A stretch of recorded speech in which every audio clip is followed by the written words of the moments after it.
Good afternoon, everyone. Thank you very much for joining us this Monday lunchtime. My name is Leanne Kenny. I am the Member Engagement Lead here at Nominet, and I'm delighted to be joined today by Eleanor Bradley, who is our Interim CEO, and also our research partners, Savanta, who are going to provide a presentation on the research findings so far and also next steps. So we have an hour scheduled for this webinar today.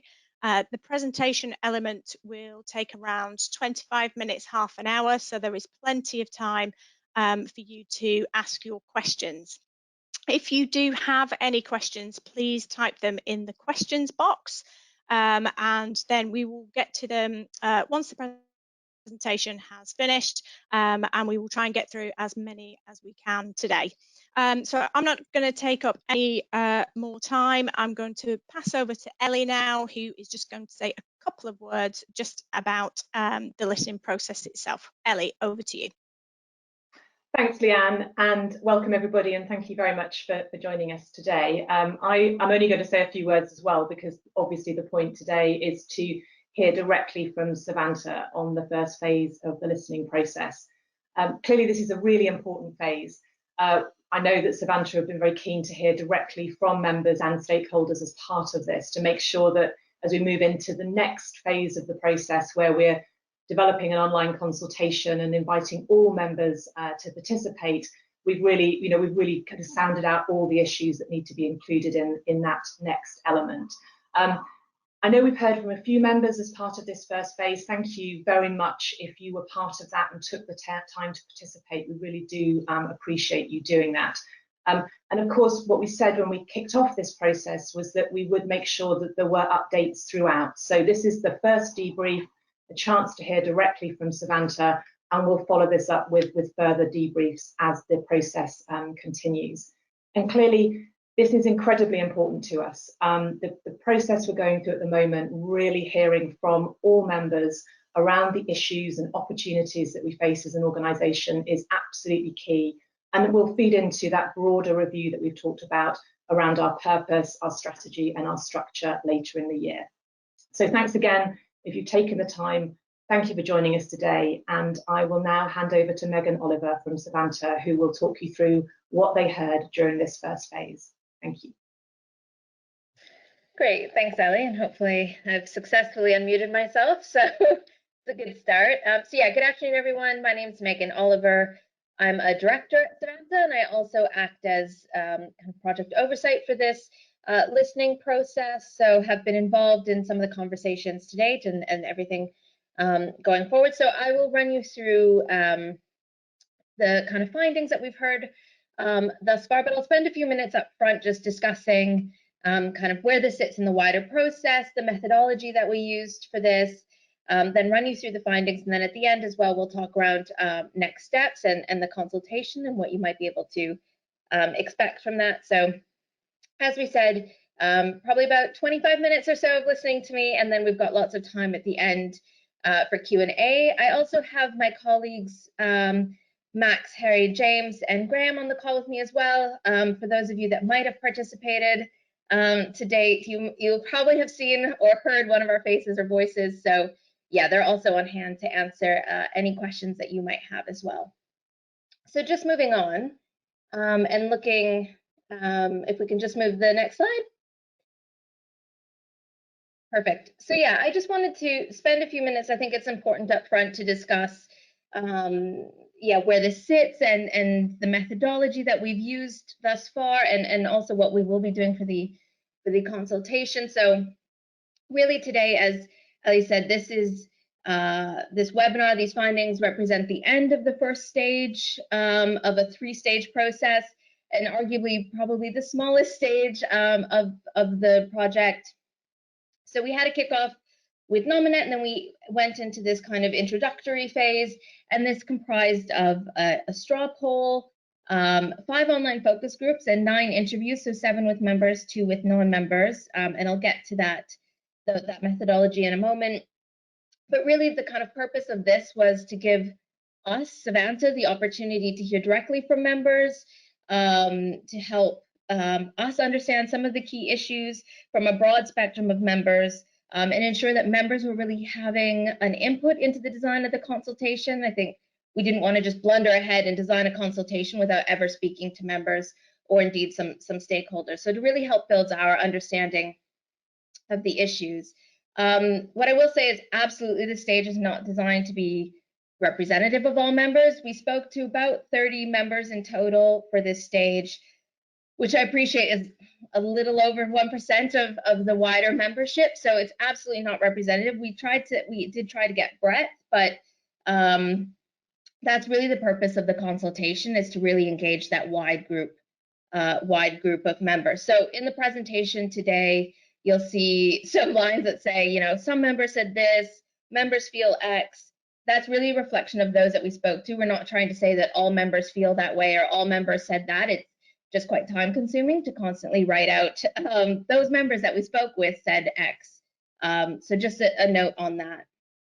And then absolutely really, as I kind of said at the start, we're really in the kind of diagnostic phase of the listening process. We're not here to provide answers or solutions at this stage. It's really just to listen to members and absorb what they're saying. So really what I'm doing today is replaying back what I've heard from those kind of 30 odd members that we've spoken with thus far.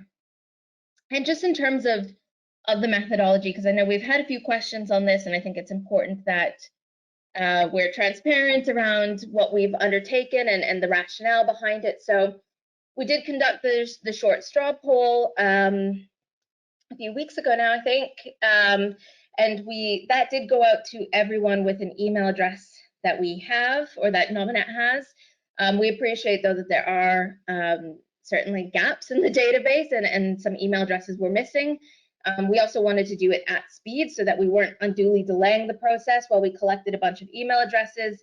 So we sent a closed link to those members that we had the email address for. We also had the open link to, again, include the views of those that we might not have the email address for. And we asked both groups to provide their tag. That we appreciate means that it was kind of an open link and that it's not perfect. It really was meant to just be a quick dip from members around some of the key issues, but that kind of really deep and meaningful consultation will come in the next step, and that will only be done via a closed link. But I'll talk about that at the end. So that's how we undertook the straw poll. Again, it was only open a week, which I appreciate isn't very long, and certainly the consultation will be open much longer. In terms of the focus groups and interviews, again, what we were really concerned about there was making sure we were speaking to a range of members. So Nominet provided us with a list of members, and it did include how they voted in the EGM. The only reason that we included that was to make sure that we were speaking with people who voted for the resolution, against, and those that didn't vote at all. So again, that we were hearing from that range of members. So the groups comprised a mix of those who voted, who for and against, some that didn't vote at all as well. So we got those lists and then we randomized those names, just to be clear. We didn't just pick people, we randomized those names and then kind of reached out to them in that way. And if someone we reached out to didn't want to participate in a focus group but still wanted to share their views, we also offered them an interview as well. So again, really making sure that we were hearing from a range of voices. It's not exhaustive at this stage, that's designed for the next stage, but making sure that we were hearing really from as broad a range as we could reach out to within the constraints of this phase. So that's enough of me talking about methodology, but I wanted to make sure that I was clear up front about that. So just kind of diving into the results, if we can go to the next slide. Perfect. So what we heard, I would say at an overall level, is that, again, this is just reflecting of the members that we spoke to. Generally, they felt that the kind of day-to-day staff, the people that they might engage with if they had a problem, were doing a really good job, and that actually from an operational and technical perspective, they were really pleased with the level of service that Nominet was providing, that it was, you know, the technical expertise was really strong, people were prompt and very courteous and very helpful. That said, and as not a surprise to anyone on this call today, you know, many wanted to see change from Nominet across a number of key areas, and The next few slides, I'll go into the detail of this, but certainly one of the things that came out quite strongly from the groups and interviews and even the straw poll was improved transparency. So getting more detail from Nominet around a range of issues, decision making. Some members requested, board minutes as well. Some, yeah, as I said there, kind of around kind of commercial decision making. So really just getting a stronger kind of insight into the decision making of Nominet. Secondly, greater accountability in or reduction of diversification, so particularly commercial diversification.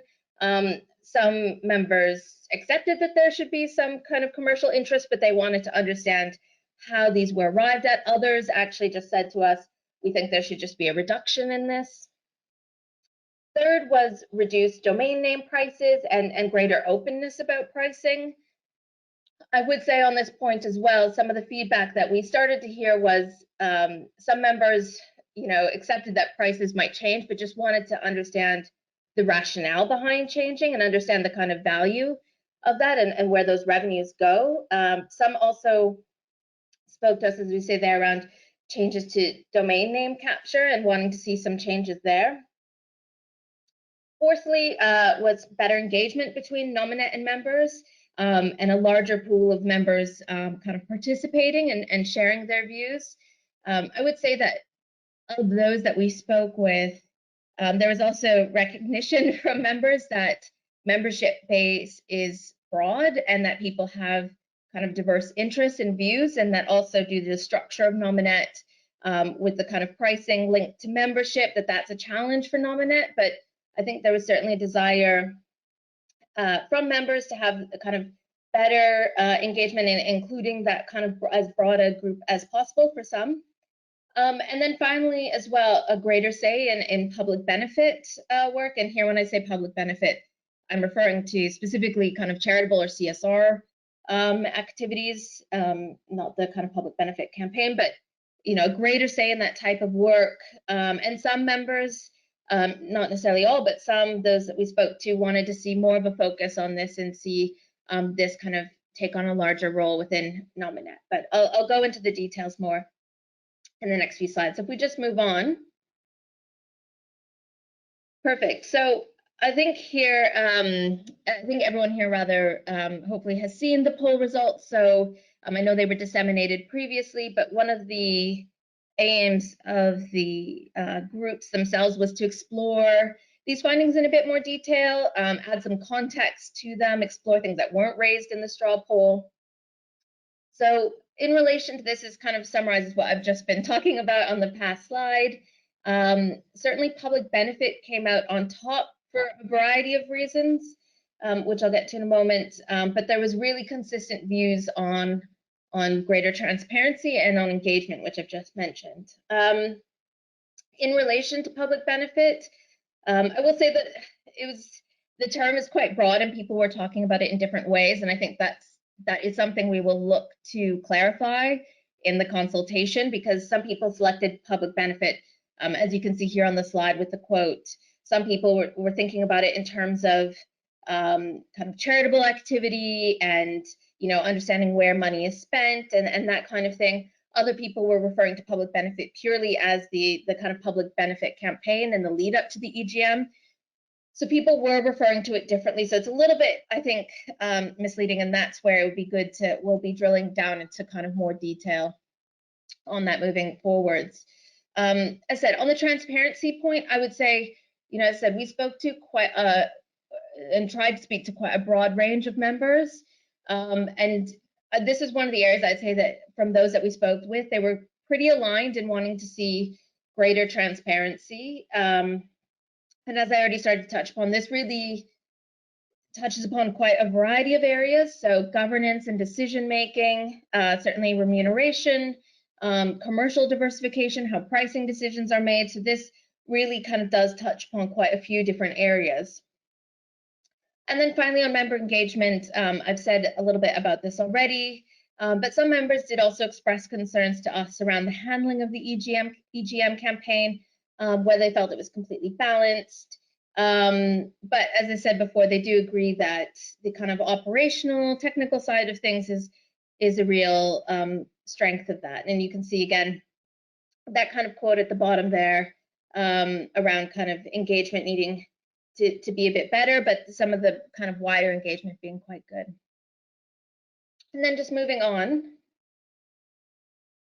I think this is really one of the key bits that came out of the process to date, which is seeing a change in how decisions are arrived at and transparency within that decision making as well as the what. So as we say there in that kind of first point, you know, some members were naturally critical of the decisions that the board has made, but they also really were critical of how that decision was arrived at. And I'd actually say the inverse is true as well. Some people said to us, certainly not all, but some people said, you know, I understand that prices need to go up, or, you know, I'm not bothered about changes in prices, but I want to understand why those prices have changed, and I want to understand how we got to that decision.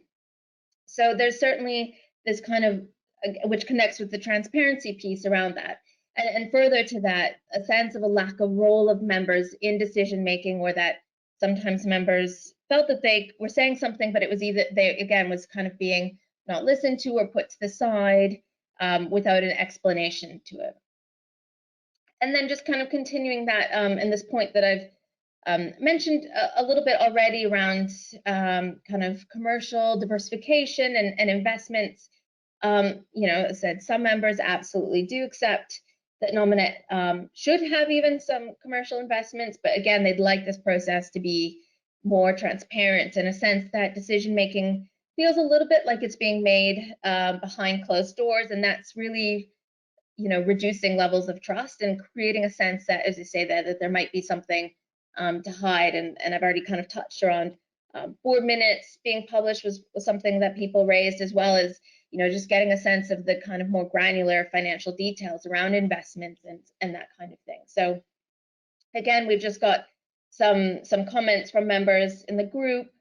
Again, a sense of that things are being kind of hidden, and whether this is right or wrong, but it's creating a sense of distrust, and that the board is hiding information. And then that kind of second comment there around members really not being very, or not feeling very well informed as to why certain decisions have been made.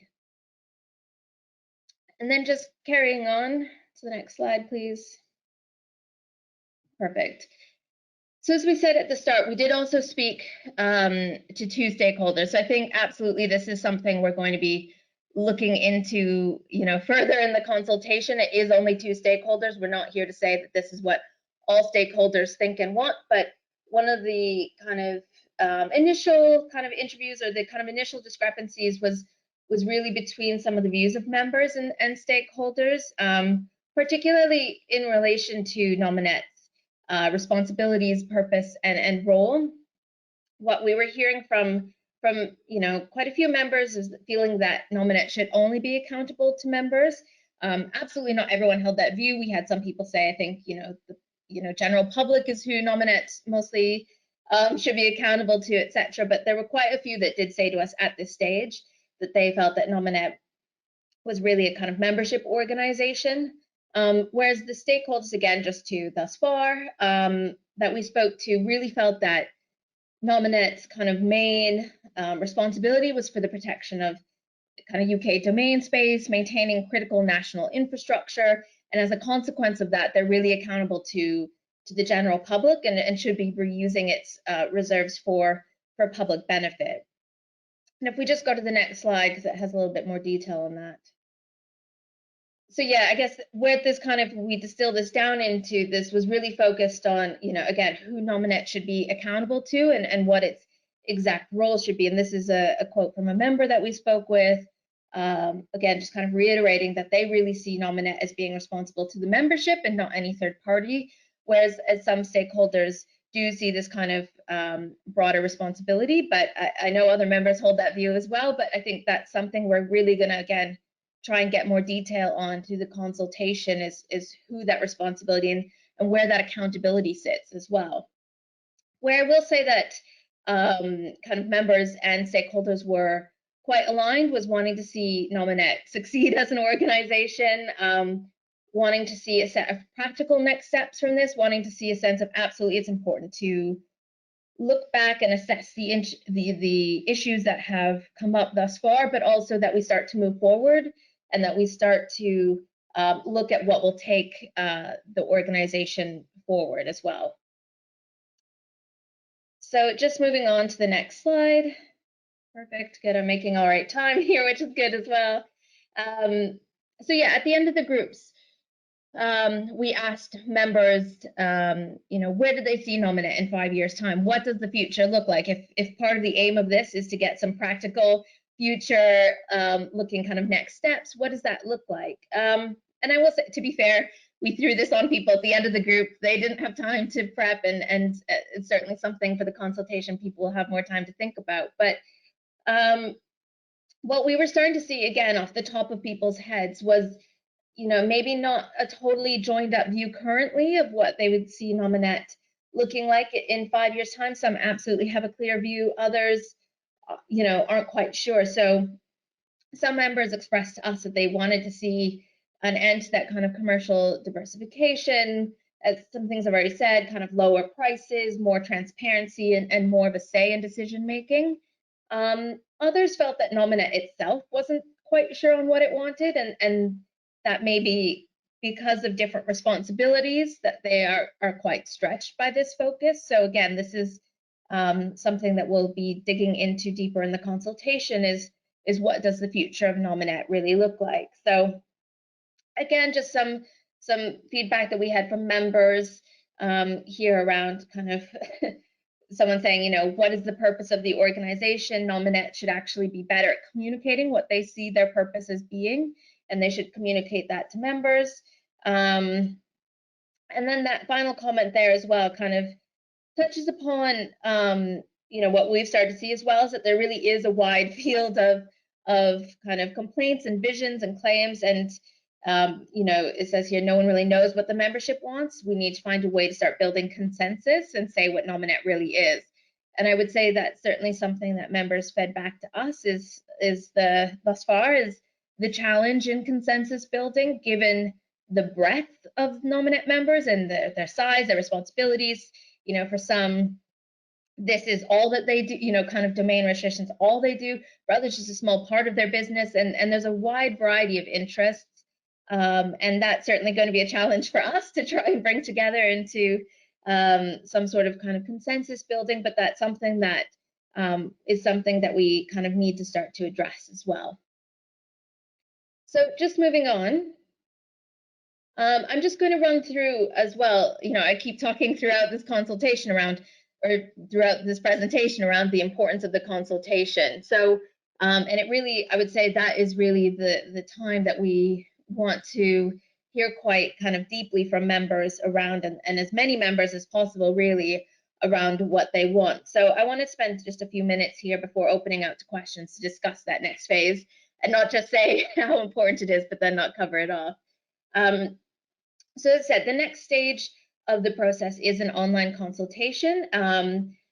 What that will look like is a mixture of kind of closed questions. So some things, where you might express an answer on a scale of kind of, I'm very favorable or very distrustful or what have you. So kind of closed questions as well as open questions where you can write in a text box, as much or as little as you want to express. So it'll be a mixture of that, those types of questions in a kind of online form, and that'll be sent to members, stakeholders, and employees, and they'll go out on the 21st of June.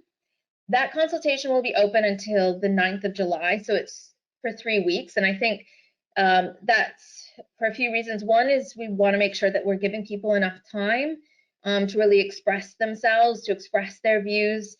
We also acknowledge that some people are on holiday, so we have to make sure that we're giving people, again, we appreciate with the straw poll, it was only kind of open for a week. That was really just a dip. This is the kind of deep and meaningful consultation, and absolutely as well, if someone thinks that there's going to be an issue in completing it within that time frame, they can contact us and we'll, look at ways that we can kind of manage that. But it's meant to give people a good chunk of time, and they will all be sent as closed links as well. This is to manage security on the back end, but it's also, it allows you to kind of come in and out of the consultation. We appreciate, you know, sitting down and answering a tranche of questions. You might not always have the time for that, or you might want to go in and look at some of the questions, go away and think, and then come back and respond. So again, it's a closed link to give you that opportunity to do that, as I said, to kind of manage security as well. I believe that Nominet have been trying to gather as many email addresses for those that we are missing to fill in those gaps over the past few weeks. I believe that we are still missing some email addresses, so absolutely when we send this out, if you either don't receive it or you know that Nominet doesn't have your email address but you'd like to take part, then please do email us, and we can then verify you, add you into the back end, and send you that closed link so that we aren't excluding anyone, is really the aim. So in terms of what we'll actually cover in that consultation, the first there is kind of information about respondents and their relationship. So that's really just kind of firmographic information. Again, we don't use that to kind of do any individual level reporting. It's all done in aggregate so that we can look at if there are any trends in, for example, number of domains under management, or if someone's a domain investor or something, you know, we're looking at those kinds of things if there is anything, but it's all done in aggregate. The second is kind of overall attitudes towards Nominet, so things around trust, favorability, and not just kind of how much, but, you know, why do you feel this way? Third as well is kind of purpose, strategy, and structure, and this is certainly, that's probably, as we currently envision it, it's not fully designed, and what we want to do is make sure we're hearing from members today to make sure we're including their views. But that will be quite, I anticipate, a chunky section where we're looking at, you know, what do you see as Nominet's purpose? Who should it be accountable to? You know, what, you know, where its responsibilities in terms of infrastructure and that kind of thing, and how do you, you know, why do you see those views as you do, and kind of really getting that full picture. Fourth, engagement with Nominet is a bit more of a straightforward section, kind of how do you currently engage, what would you like from future engagement, also how do you start to tackle some of the questions around the breadth of the membership base, might be in there as well. And then finally as well, how Nominet can move forward and what you would like the future of Nominet to look like. So again, as we're currently designing it, it's not going to be a quick survey, I would suggest, but that's really to give you the opportunity to share as much or as little as you want with us. And after that stage is done, again, as you saw at the start, we've got a feedback process there so that we can, and I think that presentation will certainly be, you know, hopefully we'll hear from a huge range of members and have a really robust kind of evidence base for that. So there will certainly be a lot more, as I say, there kind of detail, insight, and evidence to kind of support that. But that's really the kind of critical phase of this project, and something that we are very much looking forward to hearing your views on.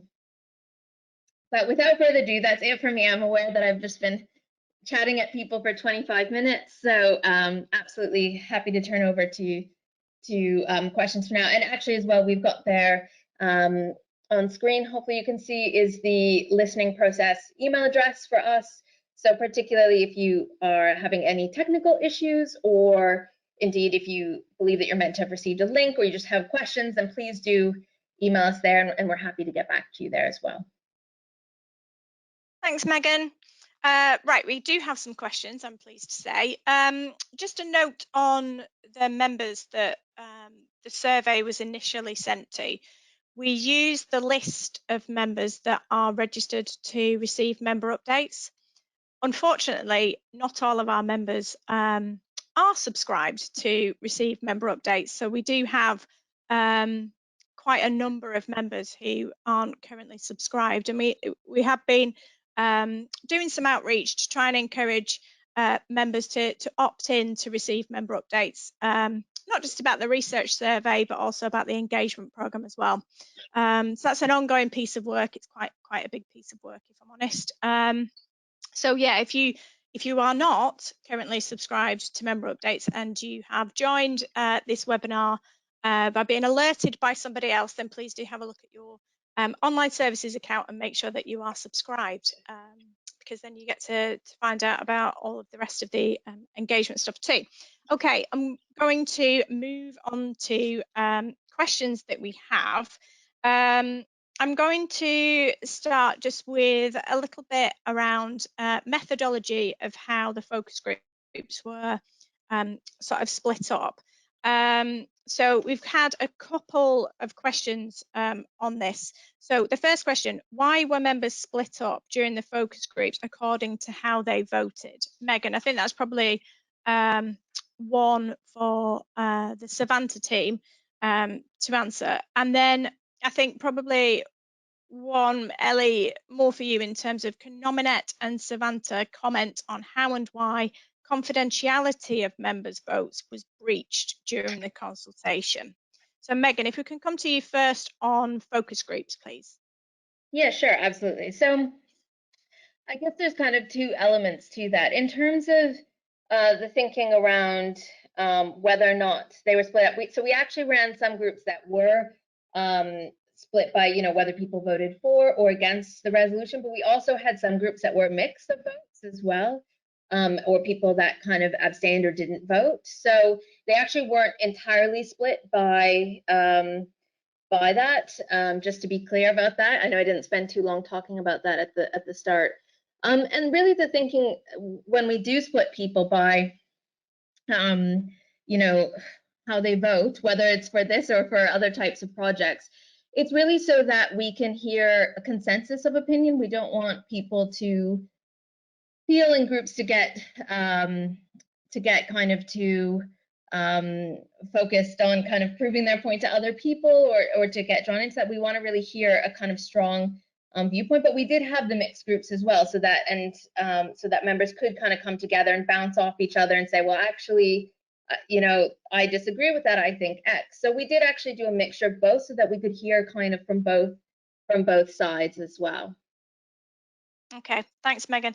And Ellie, in terms of confidentiality, was there a breach in giving the data to Savanta?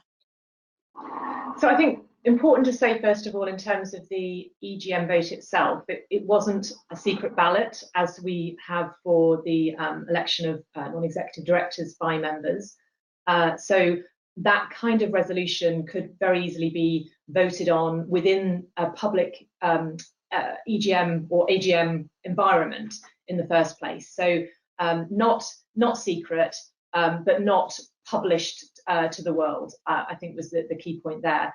And as Megan's explained, I think we're very, very keen to ensure we got the breadth of perspectives in at this early stage, and that we didn't narrow down too quickly, or because of the randomization of the invites that went out to members, have a skew of the perspectives that were there. So as I understand it, no one entered a focus group and was told they were in a group of this or that, but it was about making sure we had the breadth of perspectives feeding in at this critical stage to ensure that then the consultation is robust at the next phase. Okay, thanks, Ellie. I'm just going to stay on this topic just for one more question. On reflection, do you believe Savanta should have asked members for consent before using the data on how they voted in the EGM and grouping them in the focus groups on the basis of that voting data? I think this is specifically, this next bit's for Savanta. Was it consistent with MRS Code of Conduct and Best Practice, e.g. clauses 7, 32, 49 and 53? Especially as Nominet told members 5 times that their votes would be in strictest confidence and not passed to a third party, including identifiable email addresses and grouping. Okay, so Megan, if you guys want to take the point around code of conduct, and then Ellie, maybe if you could pick up on the point around data not being passed to a third party. Sure. I mean, I'm happy to address that point here. That kind of the point around confidentiality and the code of conduct. I don't have the code of conduct open on my screen currently, so I'm afraid that I can't reflect back on those specific clauses that are referenced. But I completely understand the concern and the point around transparency. Again, as Ellie said, we never we didn't pivot questions specifically around how people voted, and it wasn't really about, the questions were never about how people voted, and weren't really relevant to it. It was really just to hear from as broad a group as people as possible, which I would hope that members would also see as being in their interest, that we're also speaking to really a range of voices at this stage. So absolutely, we always aim to be transparent with those that are recruited to groups. I mean, we didn't flag to people that around their votes, because then that would be sharing with other people in the group how they voted. If members wanted to share, and I think they did in one group, or at least one group wanted to share how they voted, then they're more than free to do so. But it's also not for us to declare to everyone else in the group around how, you know, their fellow members voted as well. So if we had, I think it is a valid question. If we had dived into, you know, questions around, you know, people, we all know that you voted X, then absolutely we would want to make that clear to members before going into the group that we had that information. But as we just used it to make sure that we were speaking to a range of people, we didn't share that information. But absolutely, I'm happy if someone wants to follow up with the email address that we had and kind of go into stuff around the code of conduct. I'm absolutely happy to do that. Thanks, Megan. Ellie, do you want to just comment on passing the data to a third party? So I think, as I said in my previous answer, we were very clear throughout the EGM activity and the vote that this wasn't a secret ballot, that we weren't making the results or people's votes public. I know many members felt very strongly during that process and were very public about their position, and that's understandable. But the point of this was not to sort of breach that confidentiality and amongst those in the focus groups, but actually to just make sure we had the breadth of perspectives in this first phase. And that was really the intention there. So I think, you know, we were clear it wasn't a secret ballot. We weren't going to publish people's votes to the general public or amongst all members, but actually this was about having a robust process that we can, you know, have confidence in as we actually then moving into the next phase of the process. Perfect, thanks, Ellie. Can I just come back to Savanta to talk about the initial poll? We had a question on to what extent do you believe the initial poll was skewed by the 5 aims of the public benefit campaign itself? So obviously you've talked about this sort of focus group stage, but we did have that initial poll to kick things off, didn't we? Yeah, absolutely. So I guess it would be useful, and perhaps that member wants to follow up in the questions around how they think it was skewed, yeah, I guess a bit more detail on why they think it's skewed. But I would say, again, I think I've been quite upfront in saying that, you know, we did this quite quickly to immediately engage with members and those that we already had email addresses with. It's really meant to be a dip to help shape the focus groups.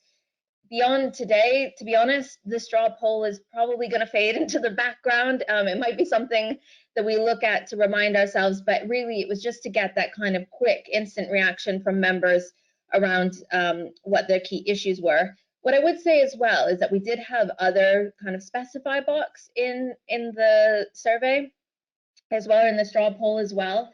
So, you know, if something wasn't there, people could absolutely raise it. And the way that we really used that for the focus groups was just to get a sense from the focus group, you know, going into that, what do members care about? I don't want to enter into a focus group and have to spend, you know, waste people's time by digesting all that kind of stuff that we can easily gather through a straw poll. And really the things that came out of the focus group kind of reflected that.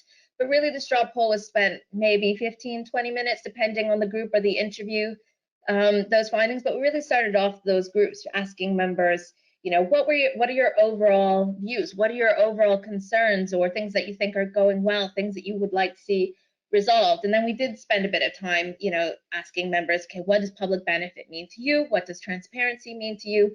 But it was really meant to steer, and it's not meant to be a kind of, great, these are the issues, you know, job done. It was really just a very first step in the process.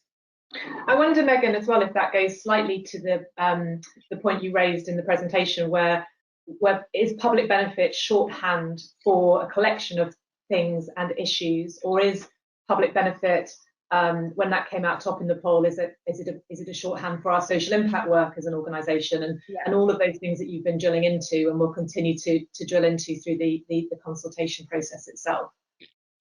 Yeah, completely. And I hear that feedback, you know, and I agree. You know, when that comes out top, it's not totally clear which of those kind of two. For some people, it's a blend. Maybe they think that actually they really think the public benefit campaign itself is really important, and they want to kind of also talk more about charitable work or corporate social responsibility. So that is something that I think we do need to kind of drill down more into and to clarify more as well. Great, thanks, Megan. Can we ask you about the report that we will get, hopefully at the end of it? So we have a question that says, may I ask all parties whether the full report that Savanta submits to Nominet will be made available to all Nominet members with minimum redactions to remove personal identifiers? What's the format of the report going to be? Sure. I don't know if Ellie wants to kind of chime in. To be honest, I haven't thought about the exact format of the report yet, because we're, as said, kind of still very much in the very first kind of stage of that. And so I think it's important that we see the data before we decide on the exact format. But Ellie, I don't know if you guys have already had thoughts around kind of sharing of any final reports or what that might look like. Yeah, absolutely. So yes, that the report will be made available. That's the intention. You know, we're hearing loud and clear about a desire for more transparency, and I think that's going to be absolutely critical. And you know, I would just say, you know, we appreciate that members have fed back to us. They're fed back through 2 stages initially already of this process. It's so important that we get that breadth of views and people engaging through the next phases. And I think having, you know, a commitment that will all feed into that final report and that will be available is absolutely critical. Just on that point, Ellie, there was obviously we've been doing some outreach to try and get members to actually subscribe to member updates so they receive the survey. Do we have any outreach planned to try and encourage members to complete the survey? Yes, we will be obviously sending an invitation to members, and we will be following that up. So we'll use all the usual channels that we can. Clearly, we'd like as many members as possible to be opted in. We'd like as many members as possible to actually take the time to complete the survey. We know we have some highly engaged members, but we also have many members who don't tend to get involved and don't give us their perspectives, and we would really like to hear from all, even if it's to explain why that general engagement isn't there. So we'll be reaching out to all members and other stakeholders, and as Megan's already highlighted, Nominet employees as well will be participating in the survey. Thanks, Ellie. So there's a question here around why we chose Savanta and the independence of Savanta. So the question is, may I ask if Katie Owen is still a director of Savanta and whether she ever met Ellie or other Nominet staff during her time in Oxford at the Social Tech Trust? Go for it, Graham. I'm sure people. I'm Graham from Savanta. Katie Owen is not employed by Savanta. She hasn't been involved at all in this process at any stage, and no, she's not an employee at Savanta. I would have to defer to Ellie and the team as to whether you ever met her in a past life, but she is not a Savanta employee. Thanks, Graham. I must have met her at some point, but there was certainly no connection there.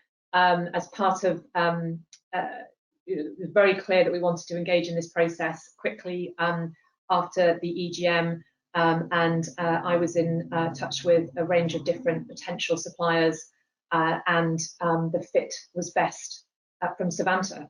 So we made a decision based on sort of the normal criteria that you would expect, and I'm confident there's no issues around impartiality. Thanks, Ellie. So there's a question here from one of the members. How many current members do we have? And just looking at ballpark percentage engagement, might be one for me, that. So we roughly have about 2,400 members. In terms of the percentage of engagement, I think for those of you who are actively engaged in the engagement program, you will know the kind of numbers that we usually get in terms of attendance at events. And obviously the past 12 months has been quite challenging in terms of moving those events online, and the dropout rate is significantly higher than, say, a face-to-face event. We've currently got around, actually after the outreach that we've been doing, we've got about still about 800, I think, members who are not currently subscribed to receive member updates. So it's a sizable chunk, and we would obviously like to see that significantly reduced. So we'll continue with our efforts on that. So yeah. Okay, next question. In terms of stakeholders, other stakeholders, I think this is referring to the next stage, or actually it might be referring to the previous stage. Who have Nominet identified as other stakeholders?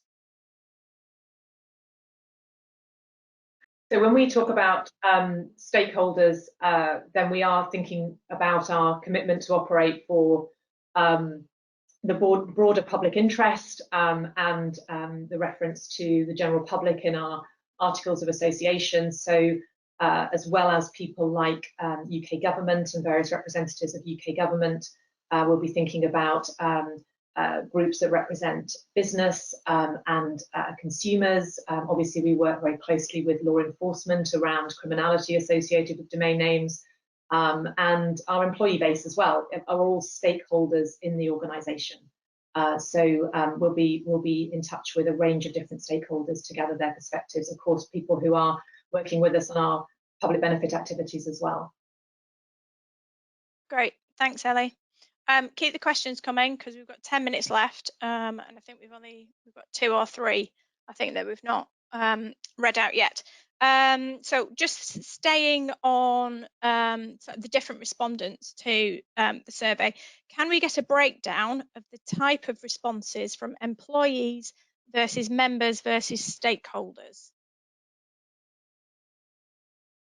I think, as Megan says, we probably haven't actually devised exactly how the results will be presented, but I'm assuming absolutely that there will be different perspectives reflected from those different groups, and we'll want to capture that and want to understand that in more detail, and want to feed all of those different perspectives into the next, the phases that come out of this in terms of that broader review of our organisational purpose and our strategy and structure.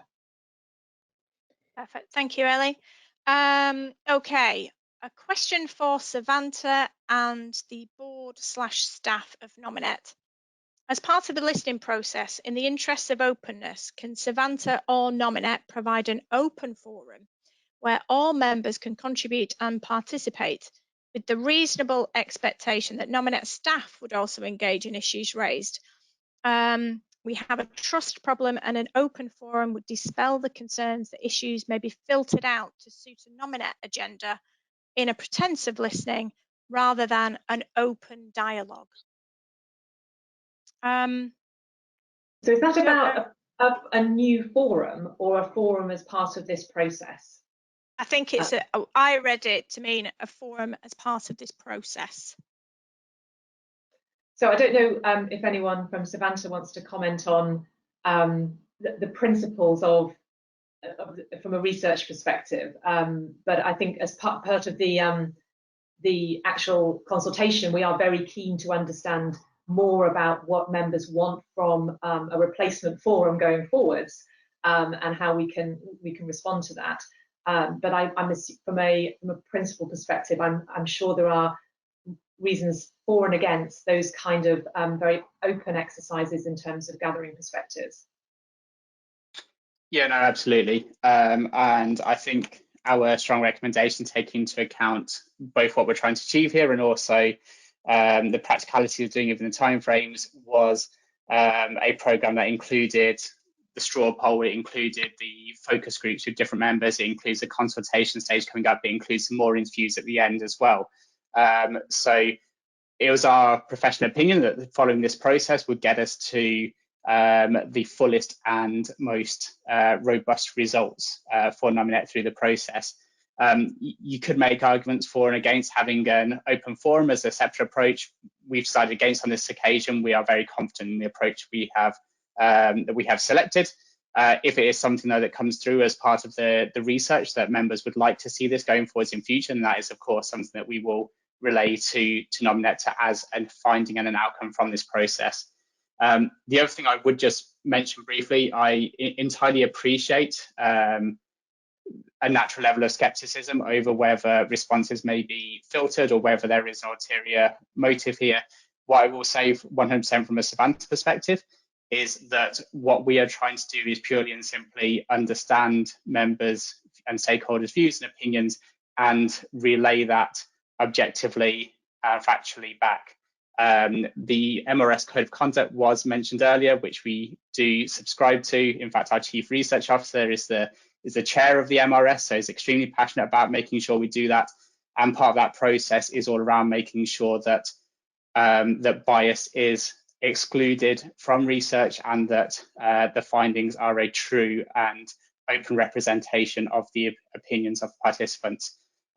So that is certainly, as much as I can reassure people, that is exactly what we are trying to do through this process. Can I just, sorry, Megan, carry on.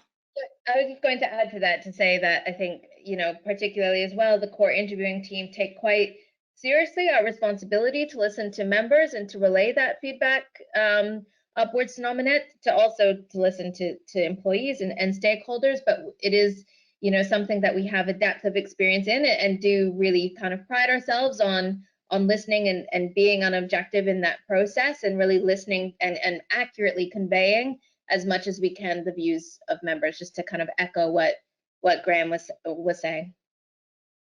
Okay, I just want to stay on this topic just for a minute around trust.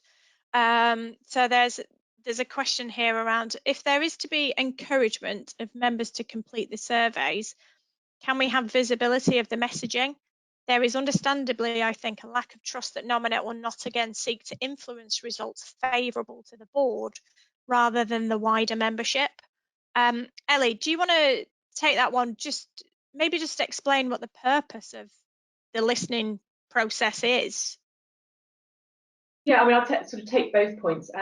The purpose, obviously, in embarking on this, and it is a major piece of work, and as I've said, I appreciate it takes time for members to engage in this and to give us their perspectives, is to really create a structured piece of feedback that then can be fed into the board and can inform future plans and decision making and where we go next as an organisation. So it's really important that we hear all perspectives, unadulterated, that it's absolutely how members, stakeholders and others feel about the organisation and its future.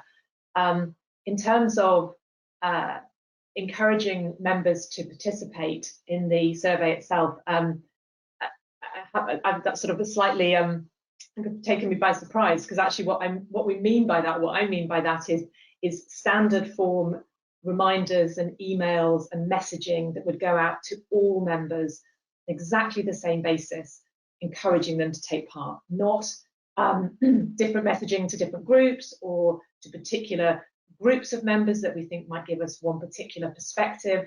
It is about as many people as possible being part of the process. So that's absolutely what I meant by reminders and using different means to get people involved. Okay, thanks, The other Ellie. thing, if I could very quickly, Sally Ann, just add to, I think the other part of that pitch there is then how the questions within the consultation are actually posed and asked. And there are some very core research principles here around things like making sure that the question wording isn't leading, making sure that answer options are provided on balanced scales, making sure that questions are singular and not double-barreled so they don't confuse these together. These are principles that we train all of our team in, and they will be making sure that when the questions do go out, that they are following those principles so that the questions that people will be answering and the answer options provided are as objective as they possibly can be. Thanks, Graham. Okay, conscious of time, so I'm just going to whip through a few others. Who are the other stakeholders? Nominet should publish the names of exactly who is being consulted on the website. Comment, rather than a question, apart from who are the other stakeholders? I mean, I guess we've already kind of covered that. Yeah. In a way. We can, I think certainly the different groupings, hopefully I've covered off, and we can think about how we provide more detail around that. The challenge there hasn't been thought yet to necessarily publishing a list of the specific organisations, but I don't see that would probably be an issue in any event. Yeah. Okay. Cost of the survey. Will that be made known to members? It would be just part of our normal operating expenses. It wouldn't be something that was specifically called out. But obviously, in engaging Savanta, what we were looking for was the right combination of value for money and confidence that we would be delivered a sort of high quality piece of work. Yeah, great, thank you. Ellie, sorry, going to stick with you for a minute. In an earlier response to an earlier question, you said that Nominet made it very clear that EGM votes weren't part of a secret ballot. Please, can you give an example or two of this very clear communication? They read them all but don't recall seeing it. We never referred to the election as a secret ballot. I guess the omission of that is explicit in itself.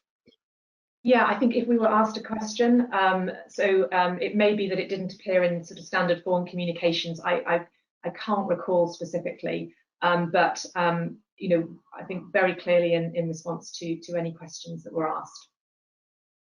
It was definitely said in Mark's communication in terms of it being confidential, and obviously that means not published. Yeah. And just coming back to Savanta, I'm not sure whether you'll be able to answer this question. How many of the top 20 registrars took part in that phase, and how many voted in favour or against? If you can't answer because of confidentiality, that's fine. They can't answer the second question. Yeah, I was just going to say, to exact the point that we just talked around kind of publishing it, we can't say that. We can have a look at how many took part in the first phase. Again, what we were trying to do with that was get a balance between making sure that we were also listening to the voices of smaller members as well. So off the top of my head, to the best of my recollection, we had a good mix of size, of kind of registrar size. Harry or Max, please do chime in if you have something different to say, but it was important to us that we did speak to some larger members, but also that we were speaking to really as broad a range as possible. Yeah, so my name is Max, and I'm working on this project alongside Megan and the rest of the team. I think the key thing to say about the composition of the focus groups is that, to the best of our intention was to get a broad range of different members in the focus groups as possible. But because it's a quantitative phase and there's only 30 members, that it's not possible within this type of research to get a representative view. So that's what we're aiming to do in the next stage. So in the previous stage, it's all about just getting this right. So yes, there were top 20 members, top 20 under domain underlying members in there. I can't remember off the top of my head how many, but yeah, it was a mixture. So some top 20 and some much smaller members. Thanks, Max. Right, I'm going to sneak another question in really, really quickly. How will the views of employees, other stakeholders / members be balanced against each other? Yeah, I think that's a good question, and that's certainly a challenge for us, and something that we will be exploring when it comes time to the reporting phase. Just to say as well, I listed out those top 5, or those kind of 5 broad areas.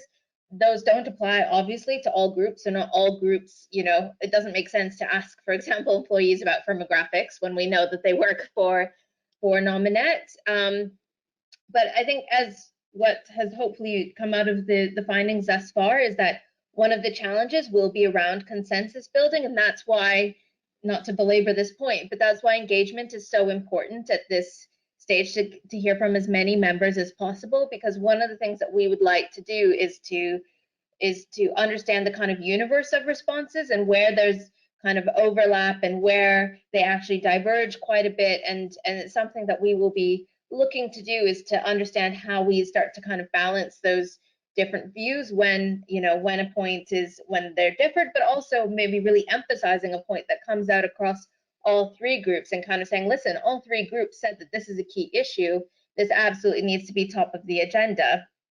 But what we won't be doing is trying to say, okay, group X employees say this, so this has got to be the key thing, and let's drive this forward. It's really important to us, as Graham mentioned already, that we come at this from a really kind of nuanced view and a balanced perspective, and that kind of all important voices are being heard as well within that process, and that's certainly kind of our aim going forwards. Thanks, Megan.